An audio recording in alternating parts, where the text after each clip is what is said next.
You're listening to a podcast edition of Closer to Truth. For more information about this series, visit our website, closertotruth.com.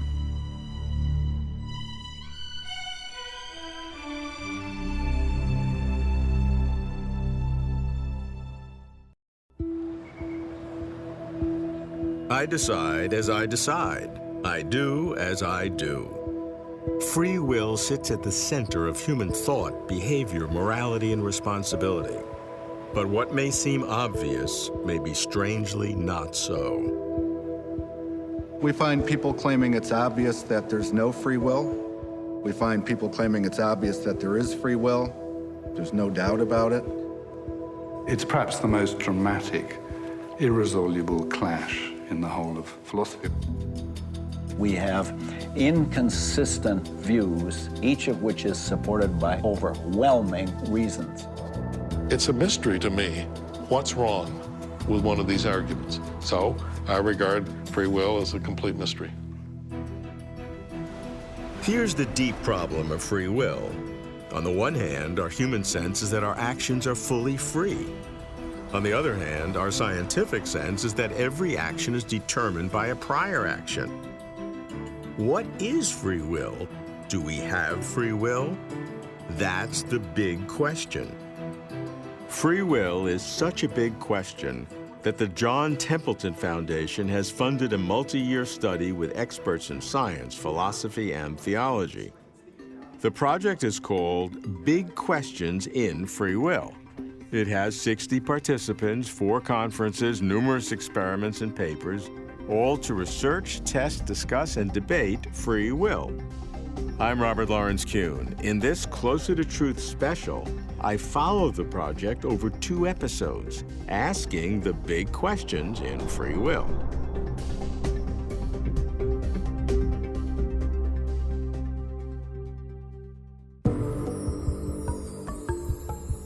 The 4-year Big Questions in Free Will project kicks off in Tallahassee, Florida, on the campus of Florida State University, where participants gather to present their findings, state their cases, and deliberate the implications. How does the Big Questions in Free Will project address the issues? According to the leader of the project, Professor Alfred Mealy, one of its goals is to bring together scientists and philosophers. So in the science wing, who are the scientists? What are the kinds of problems they're working on? Well, there are neuroscientists, social psychologists, cognitive psychologists. Neuroscientists are working on, roughly, what goes on in the brain when people make decisions. Also the sense or feeling of causing something, of being an agent, as opposed to, something happening to you.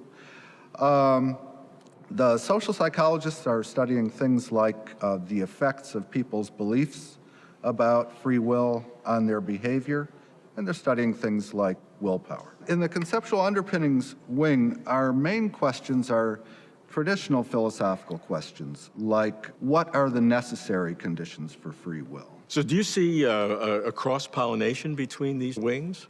I do. The philosophers and scientists meet together at 3 conferences, and there will be a lot of productive exchange of ideas. I begin with the scientists. For science to explain free will, it needs start with the seat of thought and emotion, the brain. What does brain science say about free will? I ask Al Mealy for some history. I'll start with an experiment that really got the ball rolling. It's by a neuroscientist named Benjamin Libet. So the task subjects had was to flex a wrist whenever they felt like it, and then after they flexed, they would report where a spot was on a very fast clock when they first felt the urge, intention, wish, will, decision to flex. And they were hooked up to 2 machines. So they were getting EEG readings from the scalp, and they were getting muscle motion readings with an electromyograph. And what he discovered is that when subjects were regularly reminded not to plan in advance when to flex, you got an EEG ramp up that started at 550 milliseconds before the muscle burst.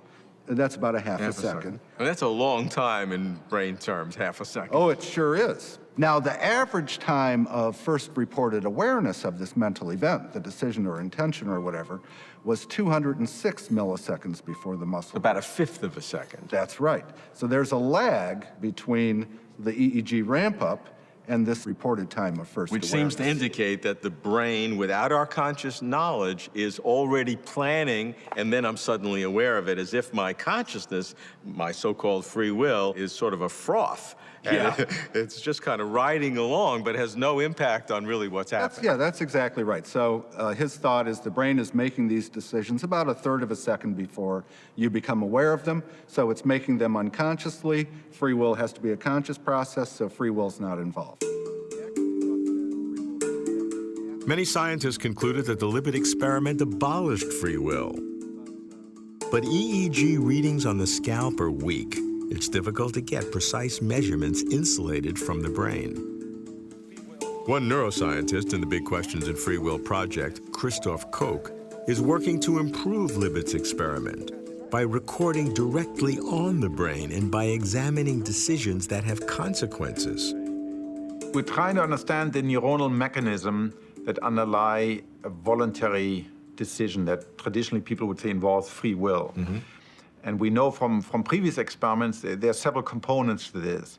One component relates to this feeling that psychologists now call authorship or agency. Mm-hmm. I lift my right hand and I have a feeling that I, not you, not my parents, not my friends, were responsible for me lifting this hand. We know there's a specific locus in the brain that generates this conscious sensation. We like to separate that out from the neural mechanism that actually give rise to what I personally feel is this voluntary action. What are the actual mechanisms? Where's the decision first taken and what parts of the brain are involved in what sequence? So finally, I lift my right hand. And more interesting from a practical perspective, can I predict this ahead of time? Can I maybe read off your brain signal so I can know 1 second ahead of time, are you going to move the right hand? Are you going to move the left hand? The other thing we're interested in is choices that involve deliberations, because that also brings in moral judgment. Should I be doing this? Is this a wise idea? Am I going to hurt somebody, etc.?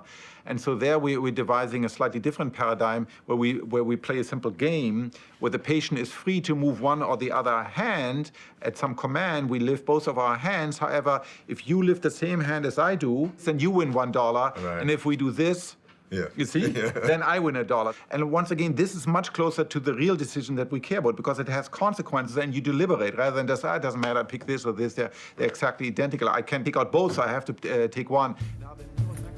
Christoph sends me to Cedars-Sinai Medical Center in West Los Angeles. A patient has graciously allowed me to observe as she undergoes brain surgery for epilepsy, and then afterwards as she participates in experiments of decision-making and free will. I meet the neurosurgeon, Dr. Adam Mamelek. We do an operation, a craniotomy, where we open the skull and put a sheet of electrodes on the surface of the brain. It covers the area that we think is involved, plus the periphery around it. Dr. Mamelek introduces his patient, Audrey. Hi. Hello. Nice to meet you. Pleased to meet you. This is Audrey.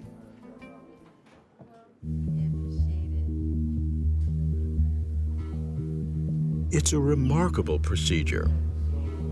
By charting Audrey's brainwaves, neurosurgeons create a fine-grained map of her brain, enabling them to locate and remove the lesion that causes her seizures. At the same time, neuroscientists can examine brain activity during decision-making, seeking brain-based facts about free will.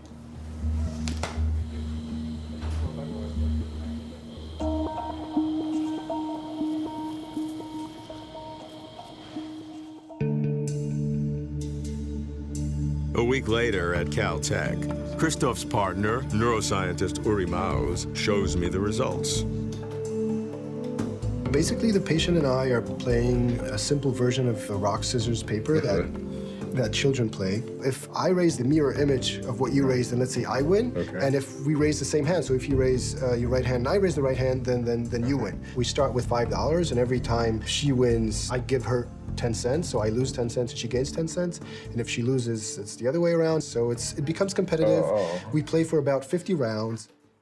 What we're interested in is finding the difference between preparatory activity towards moving the left hand versus moving the right hand, to be able to predict which hand you will raise before the go signal telling you to raise your hand is even there. So we have this grid here, which is much closer to the source of the signal than you would have if it was EEG.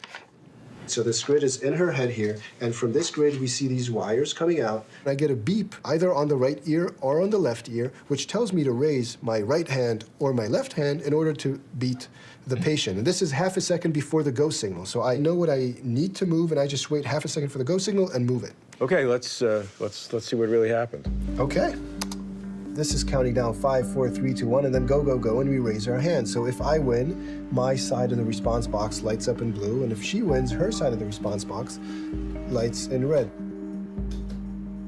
There's a screen behind Audrey. She can't see it, and the screen shows an arrow which hand she's going to raise according to the real-time system. So she's about to raise her right hand, and the arrow comes on like just a fraction of a second before she moves. Right, before the go signal. So we were able to beat her, and we played 3 times.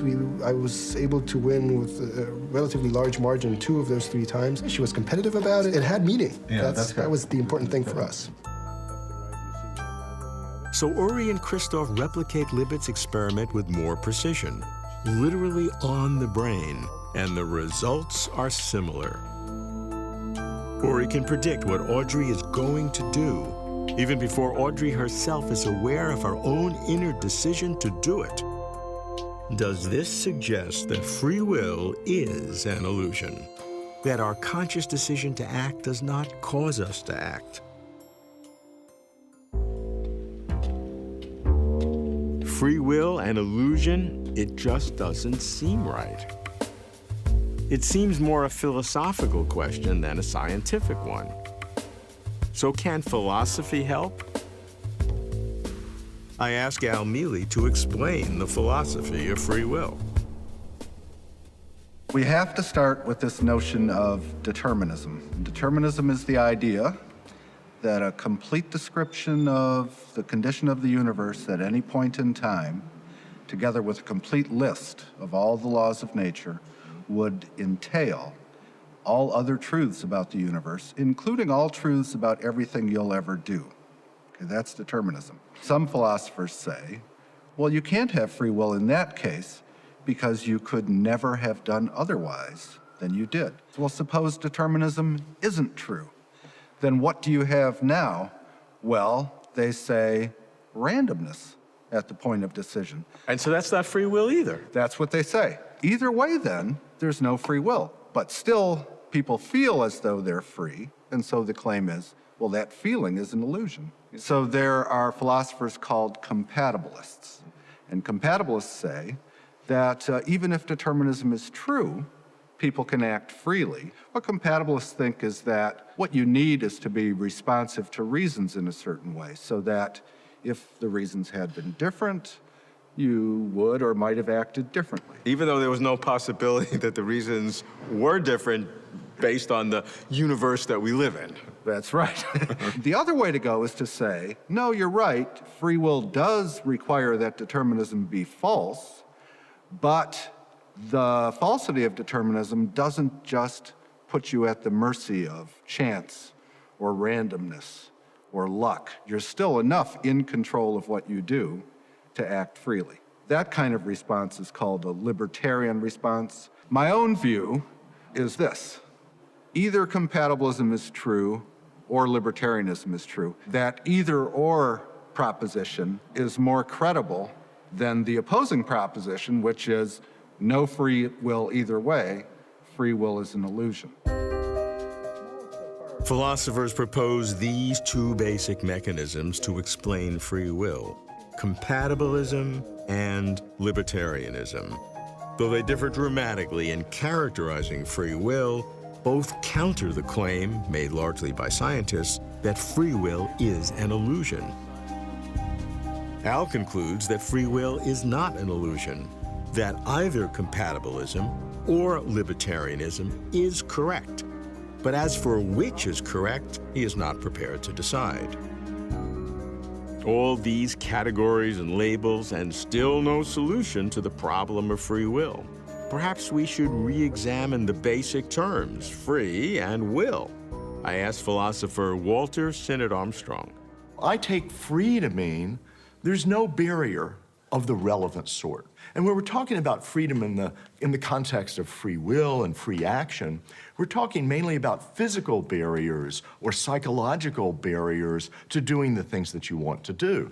And to say that you're free to do it is then to say there are no relevant physical or psychological barriers to you doing the thing you want to do. So the classic critical question is to say, could you have done something otherwise? Right, but notice the word could doesn't really help. People seem to think it's clear what counts as could and what counts as could not.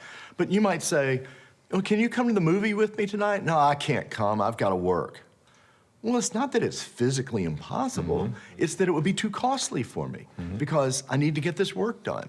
So even the word could has this relevant, to say you can do something is again to say, there's no relevant barrier or constraint. The key is relevant there, because in each circumstance, you have to determine what's the relevant barrier that defines freedom. Right.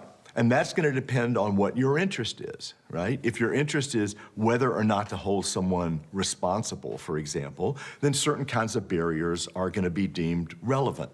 It might be relevant that the person is delusional, doesn't know what they're doing. It might be relevant that they are locked into their room. That's why they couldn't leave and get to work in time. Whereas the fact that it's caused in a certain way in your brain, I think would not be relevant if the context is about whether to hold the person morally responsible. And so once we get clear about what we mean by freedom, then we can ask, are wills really free in that sense that we care about? And the answer is they're free in one sense. Walter claims that the definition of free depends on the situation. But science claims that no matter what the situation, the feeling of making a choice comes after brain activity, so free will must still be an illusion. But if so, why do we have that feeling of agency? Can our sense of free will in any way affect our actions? Or does science prove that free will has no role at all? This was the challenge that one team in the Big Questions of Free Will project took on. The team has found a clever way to eliminate agency, or conscious awareness, in the decision process. I asked one team member, Talia Wheatley, a social scientist at Dartmouth, to explain. Now, you have a research project, part of this Big Questions in Free Will project, that is going to use hypnosis? That's right. How's that going to work? Well, hypnosis is an excellent tool that is just really coming into its own in cognitive neuroscience. I think for a long time, science wasn't going to touch it with a 10-foot pole. And then with the advent of neuroimaging, we started to see, oh, this is a real thing. It's an altered state of consciousness. What is great about hypnosis is that you can hypnotize someone to do a behavior that would just unfold as it would normally, but they don't have the feeling of authorship of that action. And we're really interested in what's that authorship feeling doing, if anything. Which is free will. Which is free will. So the basic idea with what we want to do is use hypnosis to take away this conscious awareness that you're about to move and see, do you still move if you don't know you're about to do it? And does the neural activity look the same? If nothing changes, then it suggests that becoming aware that you're about to move isn't really instrumental to your movement. If we show the opposite, that it does change things, we don't really get the movement, or the neural activity looks completely different, then it is doing something, and we need to take that into account, and maybe I need to revise my strong stance. That free will is an illusion. Yeah, maybe, yeah. Talia takes me to watch her experiment. Here. So I want you to just relax as much as possible. Get yourself in a comfortable position. Take a few deep breaths. Once the subject is hypnotized, Talia instructs her to perform actions that will be triggered after she wakes up, but without the conscious feeling that she is willing those actions herself. A little later, you will watch some video clips. She will watch a screen and squeeze a ball when she sees an arrow. She will assume that this is an involuntary action when in fact it was implanted by the hypnosis. Remember, you'll remember nothing of what has happened until I say to you, now you can remember everything. 3, 2, 1. Wide awake. All right, let yourself wake up. Let's go do the experiment. Hey. Now, as in the Libet experiment, the subject is fitted with electrodes on her scalp and arms to measure electrical impulses in her brain and muscle movements in her arms. But this time, the subject is told that the electrodes on her arms will stimulate her muscles. So she will believe that her arm movements, which are really triggered by hypnotic suggestion, are not voluntary, not affected by her conscious thoughts. You're going to be just viewing some short nature videos. They'll be about 20 seconds each, and then there'll be a little pause. Talia's research assistant shows me the real-time results. So in each video clip of 20 seconds, there would be one squeeze.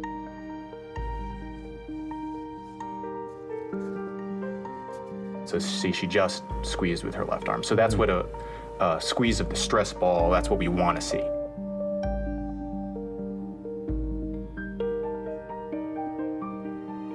So there she just moved her right arm off, and so that's the muscle potential from her right arm. So what we'll be looking at is the data leading up right to that squeeze. Later, Talia brings the subject out of hypnosis. Now you can remember everything. Now you can remember everything. Then they reattach the electrodes and ask the subject to contract her arm muscles voluntarily to see if there is any difference when conscious decision-making enters the process. After the experiment, I meet with Talia and her partner in the project, neuroscientist Peter Tsi, to discuss and debate the results. What are we looking at? Well, 0 is when she made a squeeze. Right. And the red line is when she made a squeeze due to the post-hypnotic suggestion. And the blue line is when she made a squeeze because she decided consciously to do so. And you can see that the lines are largely overlapping. And so what's the significance of that? Well, it shows that motor action and the accompanying readiness potentials don't require the sort of feeling of authorship, of agency of your action. They unfold naturally with or without it. And how does that comport with each of your views of the nature of free will?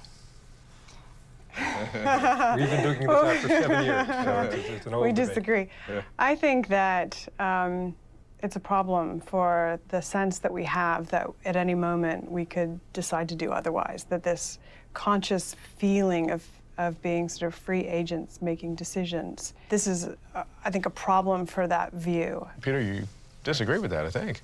Well, I mean, I think that I don't think we have, proven that consciousness plays no role. We've shown that consciousness is not necessary for making a volitional or endogenous motor act. But that is not where free will lies. It lies in this totally different domain where you're trying to decide who to marry. You're trying to decide whether to learn Spanish or... Although the question is, why do we have a feeling... I agree with you that this is relatively meaningless, but we still have a sense of when we decided to do it. Why do we have it? These kinds of judgments that we're talking about, these are retrospective. They're due to a comparison of what's intended or planned and what is actually being executed. Talia's and I, we've had these debates for 7 years now. Ever since she came to Dartmouth, we've been duking it out. I think actually we agree. We don't agree on the definition of the term free will. That's where the disagreement. Okay. What does free will mean? I think it means that I could choose otherwise in the moment. Right, and I think it means that you can choose otherwise in the future. The fact that we found an example where consciousness appears not to play a role in subsequent acts doesn't mean that consciousness does not play a role in all subsequent acts. No, granted, but it does demonstrate it here. Sure. Talia and Peter agree that conscious awareness does not affect simple actions like squeezing a ball. But they disagree on whether that feeling of agency can affect more complex decisions like whom to marry. In Talia's view, conscious awareness is not needed for so-called free will decisions. In Peter's view, free will does not reside in these simple decisions. We can choose otherwise, but not in the present, in the future. In project leader Al Mealy's view, the big fear was that the brain was making all the decisions unconsciously and we became conscious of them later. We now have good evidence that that's false, that what's happening at this earlier time, about half a second before the action, isn't that a decision's been made. It's something pre-decisional and something that may or may not lead to a decision a bit later. So more people are agreeing that that line of research now can be stopped and we can move on to new research. If that's right, that's progress. free will is not getting any simpler. In part 2, I dig deeper. I follow the big questions in Free Will Project to explore the psychological, moral, and social aspects of free will. Does any of this get us closer to truth?